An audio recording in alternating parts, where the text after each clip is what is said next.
Imagine giving up everything, not just once, but twice, to follow the whisper of Christ in the Eucharist. Would you leave your dream behind? For something greater than yourself, Peter Julian Eymard was born on February 4, 1811, in the small town of La Mure-d'Isère, France. From childhood, he was drawn to the mysteries of the altar. He once said, "The Eucharist is the supreme proof of the love of Jesus." Despite chronic illness and opposition from his father, Peter pursued his vocation.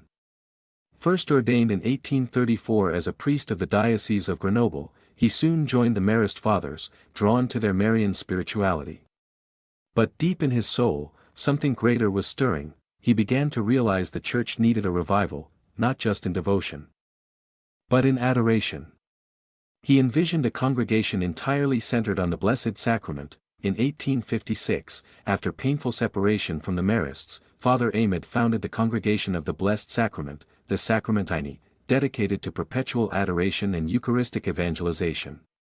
He later established the Servants of the Blessed Sacrament, a women's congregation with the same mission. His life was marked by tireless preaching, Eucharistic missions, and promoting First Communion for children and Eucharistic adoration for the laity.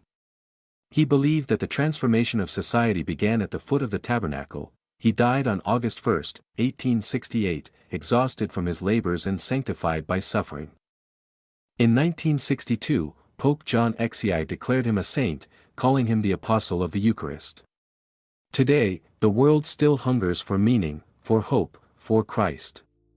And in every tabernacle, the Lord waits, silently, humbly, just as he did in St. Peter Julian's time.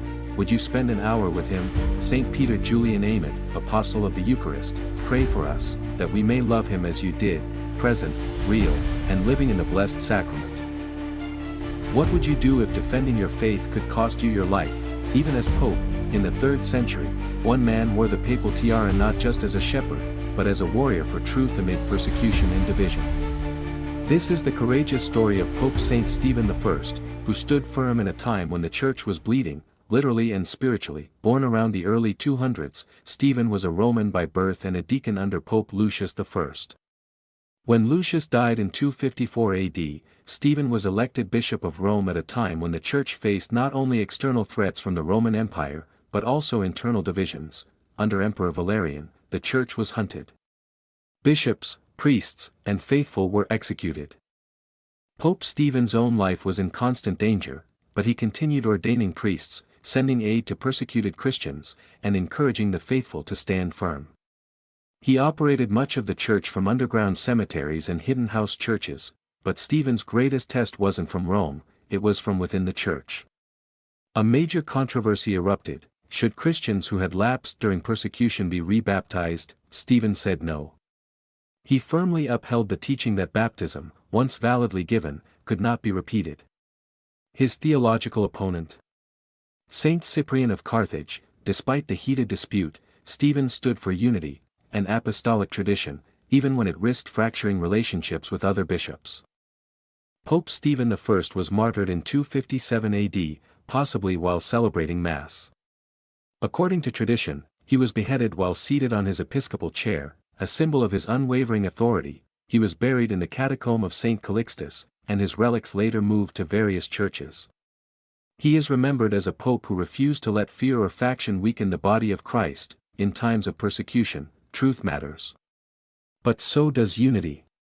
Saint Stephen I reminds us that the Church stands not just on courage in the face of danger, but on fidelity in the face of division. Thank you for watching Saint Stories. Subscribe for more powerful lives of the saints who shaped our faith through fire, blood, and truth. And remember, holiness isn't easy, but it's always worth it. What if the first Christian in all of Europe was a woman? In a time when women had little voice, one businesswoman opened her heart and her home to the gospel and helped launch a church that would change history. Saint Lydia of Thyatira lived in the 1st century, in the Roman province of Macedonia. She was a seller of purple cloth, an expensive luxury often worn by royalty, suggesting she was wealthy, independent, and well-respected. She is mentioned in the Acts of the Apostles, chapter 16, during St. Paul's second missionary journey. When Paul and his companions arrived in Philippi, they went outside the city to a place of prayer near the river. There, among a group of women, was Lydia. She listened intently to Paul's preaching, and as the scriptures say, the Lord opened her heart to pay attention to what Paul said. Moved by the Holy Spirit, Lydia became the first recorded convert to Christianity in Europe. She was baptized, along with her whole household, and immediately offered hospitality to Paul and his companions. Lydia's home became one of the first Christian gathering places in Philippi, a house church. Her faith was active, generous, and courageous. Though the New Testament mentions her only briefly, her impact was profound. She was a foundational figure in the early church in Europe, a model of faith, leadership, and charity, in an age dominated by emperors and armies. Lydia reminds us that the quiet yes of one open heart can ripple across continents, from a riverside prayer meeting to the birth of the church in Europe. Her faith was the seed of something eternal. Saint Lydia, disciple of Saint Paul, first Christian in Europe, pray for us. What happens when a simple country priest becomes the devil's worst nightmare? In the sleepy village of Ars, France, a humble man with barely enough education to become a priest would one day bring thousands to repentance. He battled the devil, slept only a few hours a night, and spent up to 16 hours in the confessional, every single day. This is the story of Saint John Vianney, the cure of Ars, the patron of parish priests and the saint of sinners. John Mary Vianney was born on May 8, 1786, in Dardilly, near Lyon, France, into a devout but poor farming family. Raised during the French Revolution, he witnessed a time when priests were hunted and the Mass was celebrated in secret.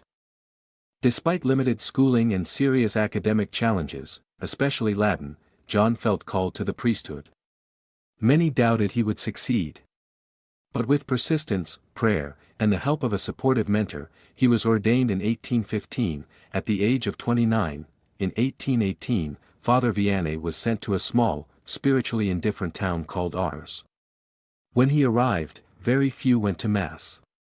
The people had been worn down by war, poverty, and a culture that had forgotten God. Friar Vianney resolved to change that, not with fiery sermons or political power, but with holiness. He fasted, prayed, mortified his body, and most of all, listened, patiently. In the confessional, word began to spread, the priest of Ars could read hearts. Penitents traveled for days, sometimes weeks, to go to confession with him. He spent up to 16 hours daily in the confessional, surviving on a few hours of sleep and a diet of boiled potatoes. His spiritual battle was not only with sin, but also with Satan himself, who reportedly tormented him physically at night, once even setting his bed on fire. But the cure of Ars never gave up. He offered his suffering for the conversion of souls. By the 1850s, over 20,000 pilgrims a year were coming to Ars. Father Vianney had become a spiritual father to a nation. Despite his fame, he remained humble, once saying, "I am nothing, but I see in others the image of God, and I love that image." He tried to leave Ars multiple times, feeling unworthy, but each time he returned, knowing God had placed him there for a mission. Father John Vianney died on August 4, 1859, exhausted from a life poured out in service. He was canonized by Pope Pius XI in 1925, and in 1929, he was declared the patron saint of parish priests. To this day, his incorrupt body lies in Ars, and his life remains a model of priestly devotion, humility, and the power of simple, sacrificial love. In an age starved for holiness, Saint John Vianney proved that one priest, deeply united to Christ, could bring thousands back to God. Will we answer the call to holiness as he did? Saint John Vianney, pray for us. They walked the dusty stones of the Via Tiburtina, not as nobles, nor soldiers, but as witnesses. Witnesses to a faith that would cost them their lives. In the shadow of the Roman Empire, when persecution of Christians burned fierce, two faithful souls, Justin and Crescenzio, stood firm in their devotion to Christ. Tradition tells us they were Roman citizens, likely converts, who embraced the gospel during one of the most dangerous periods for believers. Their names may not be found in elaborate biographies, but their courage speaks volumes. Arrested under an imperial edict, possibly during the persecution of Decius or Valerian, Justin and Crescenzio were imprisoned for refusing to renounce their faith and offer sacrifice to pagan gods. When pressed to deny Christ, they replied with unwavering loyalty, "We serve a king not of this world." Their sentence was death, carried out on the Via Tiburtina, an ancient road leading from Rome toward Tivoli. There, outside the city walls where many Christians were executed, Justin and Crescenzio gave their lives in witness to the resurrection. Their blood sanctified the soil, and their memory took root in the early church. Buried near the site of their martyrdom, their tomb became a place of pilgrimage. By the 4th century, their names were included in early Roman martyrologies. Today, they are remembered not for long speeches or miracles, but for their silent fidelity unto death. In an age where silence can speak louder than words, Saints Justin and Crescenzio remind us that the greatest testimony is to stand firm when the world demands you fall. On the Via Tiburtina, they did not falter. Saints Justin and Crescenzio, pray for us. What happens when a king trades his sword for a cross? In a world torn by war and paganism, a young exile returns, not just to reclaim a throne, but to bring Christ to a kingdom. This is the story of Saint Oswald of Northumbria, warrior, peacemaker, and saint, whose final words on the battlefield were a prayer for his enemies. His crown was royal, but his mission was divine. Saint Oswald was born around 604 AD, the son of Athelfrith, king of Bernicia. But after his father was killed in battle, the young prince fled into exile in Scotland, finding refuge among the monks of Iona, where he embraced the Christian faith. As he matured, Oswald not only trained in leadership and arms but deepened his love for Christ. In 634 AD, he returned to Northumbria to reclaim his father's throne, facing a powerful pagan ruler named Cadwallon. Before the decisive battle at Heavenfield, Oswald raised a wooden cross and prayed with his army. That night, he had a vision of Saint Columba, assuring him of victory. Against all odds, Oswald triumphed, and gave the glory to God. As king, Oswald invited the Irish monk Saint Aidan from Iona to evangelize his kingdom. He gave the bishop land on Lindisfarne, where a flourishing center of Christian learning and mission was born. Oswald often acted as Aidan's translator, bridging cultures and hearts. He ruled with humility and mercy, earning the love of his people. Stories of his generosity spread far and wide, such as the tale where he gave away a royal feast to the poor, along with the silver plates. But peace would not last. In 642 AD, while defending his realm against the pagan king Penda of Mercia, Oswald was struck down in battle at Maserfield. As he died, he uttered his final prayer, "Lord, have mercy on the souls of my people." So great was his holiness that miracles were reported at the site of his death. His relics became treasured throughout medieval Europe. Saint Oswald was more than a king. He was a bridge between war and peace, between pagan past and Christian future. He reigned for just 8 short years, but his light still shines in the memory of the Church. Today, we remember him as a saint, a martyr, and a model of Christian kingship. If this story of faith, courage, and charity inspired you, like this video and subscribe to Saint Stories for more lives of the saints.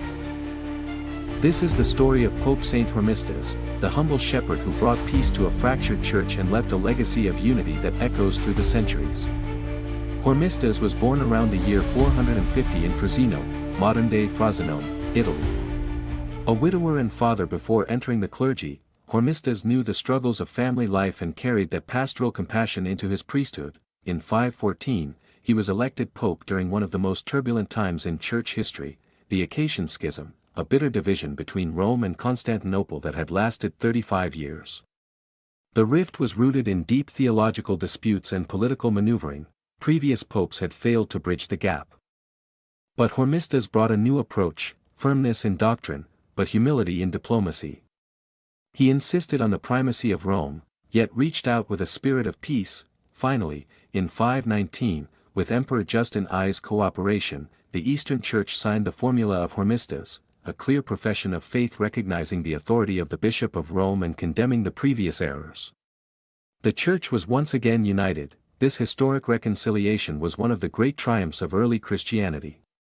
Hormisdas showed the world that unity is possible when truth and charity walk hand in hand. He died peacefully in 523, leaving behind not just a church healed, but a model of papal leadership marked by wisdom, courage, and deep faith. In an age where division often feels inevitable, the legacy of Pope St. Hormisdas reminds us, peace is possible, when leaders serve with humility and conviction.